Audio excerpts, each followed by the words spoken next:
ready to go? All sorted? Yeah. Our camera guys are good? Yeah. Great. Hey, well, firstly, good morning, everybody. It's great to be back here. Good afternoon, actually. It is afternoon. Good to be here this afternoon in Christchurch, as always. The home of the Crusaders. That fantastic win this season. Amazing. Brilliant. Love it.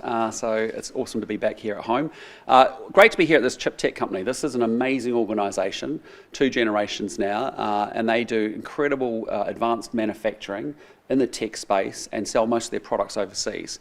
And that's exactly the kind of thing that we want to see a lot more of, and that's exactly why we've invested in things like Investment Boost, to see that companies like this that can make more further investments in capital and plant and equipment, it's an incentive for them to be able to do so that they can actually sell more products, obviously bring back more money back home to New Zealand, and obviously put that into the back pockets of Kiwis. But with that, happy to take your questions for the day. I'll go first, thanks Chris. So what's the latest information that you've had on the bad weather that's sort of across the country and the damage that's expected? Yeah, look, I mean, Mark Mitchell and I have been in regular contact actually from the weekend on this, and Mark's keeping a very good watching brief on it because we've had a number of challenges where I was in Auckland this morning and overnight, and right down to Tasman, Marlborough and across the whole of the country. Our big advice to everybody right now is, can you just please tap into the local civil defence advice, make sure that you're following it and compliant with it. That's the best way to keep you safe. I was very pleased with the response on the weekend. We've obviously knew we had another weather front coming. We need to get through this and respond to it appropriately, and then we'll worry about the recovery and what's needed afterwards. But for right here, right now, as we go into the end of the week, we need everybody following local civil defence advice. And will you be visiting any of the affected areas? Personally, I probably won't. I've just given my schedule, but Mark has been excellent. He's often down at events before they actually happen. He's been down on the weekend with the local mayors on the west coast and also Marlborough, Tasman as well. And he will be the one that runs our point guard on it, which is great. Cool. And what will the government be doing in response to the weather? Well, I mean, there's a couple of phases. First and foremost, it's about the response, and as I said, I'm very happy, and it's driven by our local civil defence organisations up and down the country. That's why I want people to be plugged into what the advice they're giving. And then obviously once that passes, there's a full conversation about recovery and what's needed to support recovery in different regions. But it's hard to make the assessment about what's needed while we're still dealing with the weather events. So that's why we think about it very much in response, and then what we call recovery as 2 different phases. For right here, right now, we're in the response phase, and that requires everybody to actually follow that advice. And my final question is, what do you think about introducing a rain radar for Nelson and Tasman? It's costing about $3.5 million, and there's not one at the moment. Yeah, look, as we said earlier in the week, we're really open to looking at that business case. That's just a question, again, of us getting through the response. That'll be part of the recovery conversation that will happen after that. So both Mark and I have said we're very open to looking into that. It was raised by Mayor Nick Smith, as you know. But for right here, right now, we just need everybody focused on making sure everyone's safe. Prime Minister, just also on the weather, there has been a great deal of confusion in Golden Bay about what people should do in an emergency with phone and internet out. The Telecommunications Forum has been telling people to still call 111 in the case it could get carried by another provider, but Civil Defence is saying get in touch with your neighbours or go to the local police or fire station because it won't work. Which is a better response there? Well, I mean, there'll be places where it's out, and there'll be places where it's still available.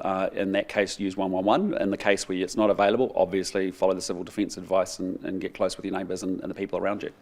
Given that people feel it's confusing information, are you concerned we haven't learned much from the likes of Cyclone Gabrielle in this circumstance? No, I'm actually really impressed. I know what work has been going on around our emergency management across the country, and when I look at the events that we had, say, in Otago last year and how they were handled, when I look at things like the Port Hills fires here in Christchurch and how they've been improved upon and with very similar events years ago and how they're being managed today, actually I've been very impressed with the actual join-up that's happening across regional and local civil defence. There's always more to do, but that's the whole point, is that every time we have one of these issues or incidences, we actually do take stock, we do a full review, we actually understand what we can do to improve our operating processes, and that's why we'll do exactly the same at the end of this exercise as well. And just in terms of the power and internet there, has the government sought an explanation for the situation there from Chorus? Not at this point, not that I'm aware of. It was the right to because he's our point man on the whole emergency events that we're experiencing. He's been all over it this week. But our advice right now is to focus on the response and making sure that people are safe and following good civil defence advice. And just one final thing on that situation, should we be retaining the telco's old copper network for these types of circumstances? Well, again, those are decisions for the telecommunications companies to make and for Chorus to make, and we'll follow their advice in due course, and we'll look at it. But I mean, we have, we look at the communications methods that we have up and down the country. We'll continue to look at that. Are they fit for purpose? Are they working? Are there alternatives that we need? Those are all the things that Mark has been working his way through as part of our emergency management plan and upgrades. I understand the Australian government is rolling out more personal alarms like the ones Chiptech make here, particularly for elderly people. Is there a plan to roll that out more widely here?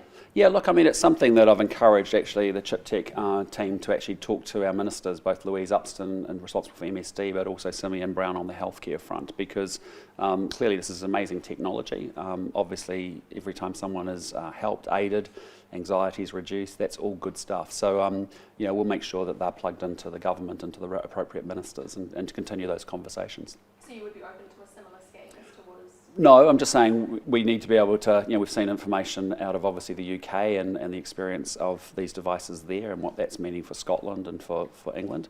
But again, all I'm just saying is, I want our ministers to be aware of the technology and if there's any opportunities to use it in a different way in order to improve the quality of our healthcare delivery and access, but also cost, then that's something that they should engage with the private company about. And then a few questions from the gallery. David Seymour said he pushed to cut RNZ's funding because they didn't get the message. What is the message, and in your view, is that comment appropriate? The reason was very straightforward. We expect all government agencies and Crown entities to be really, everyone's made savings across the system over the last couple of years, and that was no different here. RNZ had a massive increase in its budget over a number of years, and we just wanted it to make sure it was right size, like we've asked every other agency and every other Crown entity to do as well. So is that the message they didn't get? The message very clearly is we had a budget. We've asked all our government agencies, it's a taxpayer-funded money. We want it spent really effectively and really well. And we asked RNZ to make a saving. It's up to them as to how they deliver it. That's no different from the advice that we gave many other government agencies as well.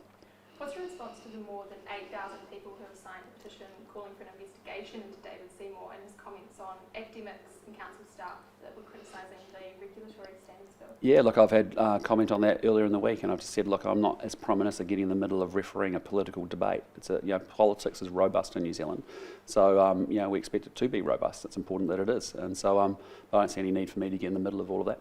So that petition comes across your desk, you're not open to looking at it?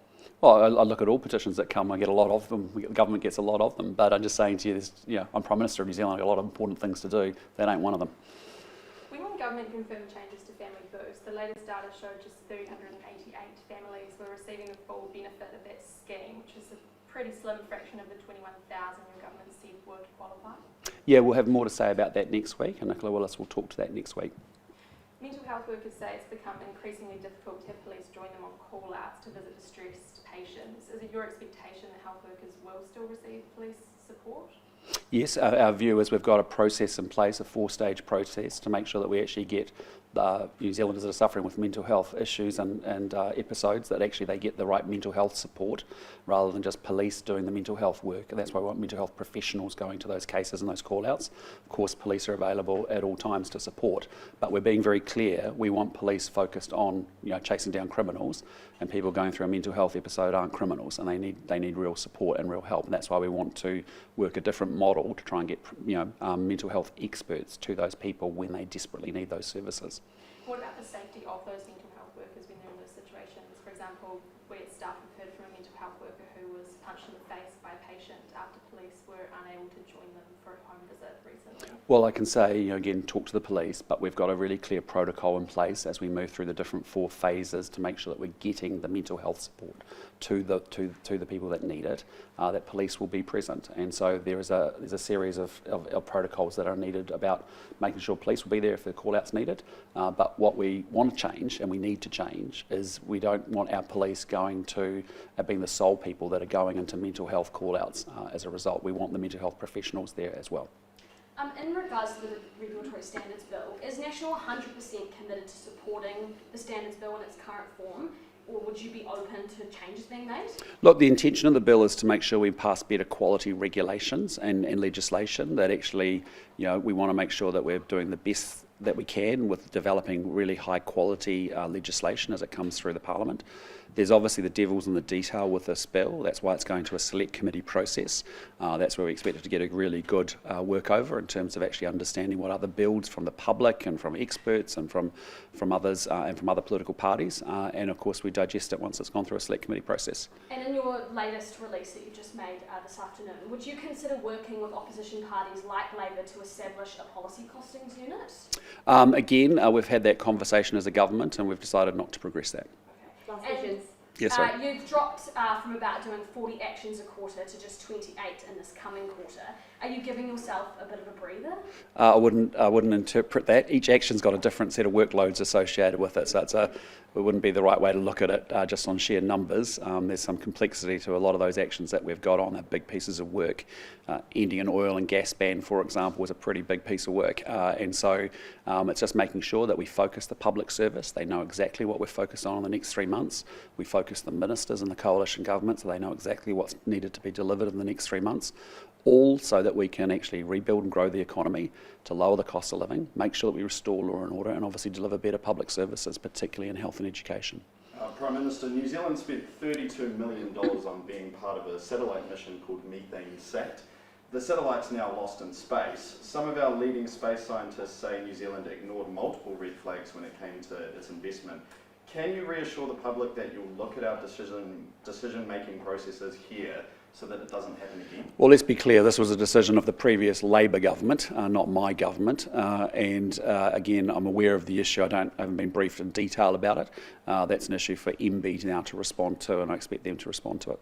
Judith Collins hasn't answered our questions. Have you spoken to her regarding this? I haven't, but MB is the right place for that to be discussed, and that's I expect the MB guys to step forward and explain what's going on. But the bottom line is previous commitment from the previous government, and MB are the right people to answer that. Okay, thanks so much. All right, see you team.